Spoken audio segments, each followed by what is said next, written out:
Atop the throne is Makina. He is young with long, sleek silver hair and pointed ears. He has an earring in one ear and a blue tooth in the other. Welcome, Megan Chase. I have been expecting you. He stands tall, his black coat flaps in the evening wind.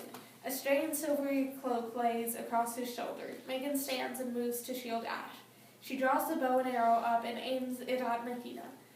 He smiles, she releases, the arrow flies towards Makina's heart. His cloak comes alive and whips the arrow away. Megan watches as the arrow hits a metal tree, breaks into two pieces, and falls onto the ground. He takes a couple of steps towards Megan. Ah, you are more beautiful than I imagined. Fiery, determined, passionate. Perfect. Ash tries to stand but falls back against a car. Megan watches Makina as he stops a couple of feet in front of her. I'm here for my brother. I've come to take him home. Makina turns to look behind him over his shoulder. A large wrought iron bird cage lifts up from behind Makina's throat. Holding onto one of the iron bars inside the cage is Ethan. Maggie! Megan lurches forward half a step, then looks back at Makina, who is watching her. Let him go. He is just a little kid. He's of no use to you. Au contraire, he's been very useful. He brought you here. Me? What do you want with me? And if that's true, why kidnap Ethan? Why not just take me? You were well protected. Your brother, on the other hand, was all too easy to replace. Plus, I needed to make you come of your own volition. If you were unable to make it here, then I would know that you were not truly worthy. Worthy of what? What do you want? I made it. Whatever it is, just let me take Ethan home. He doesn't need to be a part of this anymore. Makina nods. Agreed. But first, we make a deal. Megan, don't! He once again tries to stand, but to no avail. Megan doesn't take her eyes off Makina. What kind of deal? Makina smiles. I've watched you for 16 years, waiting for the day that you would open your eyes to us. The ability to touch iron, even whilst the blood of Summer King flows through your veins. You have so much potential. Your father recognized it, that's why he tried to shield you away. Mab recognized it too, which is why she sent her best to collect you.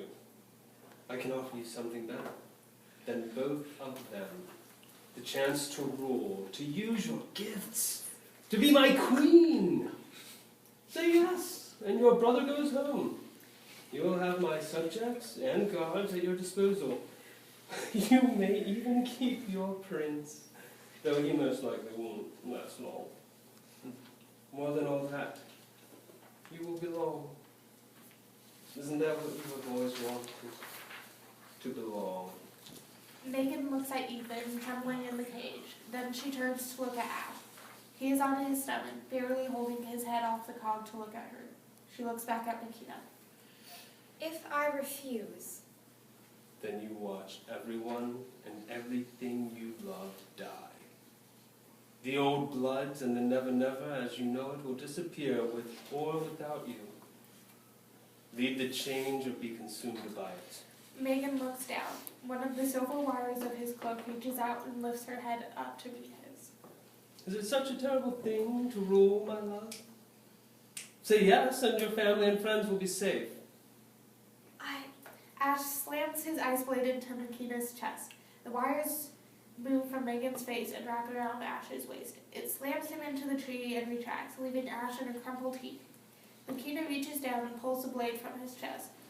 Wires in his armor weave over the hole, closing it. I'm losing my patience. Make your choice. Megan sinks to her knees and rests her hands on the ground. She looks down at them confused. Then she closes her eyes. The ground shakes as roots start penetrating the ground.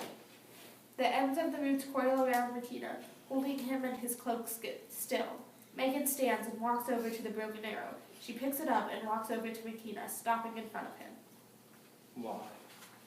because I already have everything I need. She plunges the arrow forward into his heart.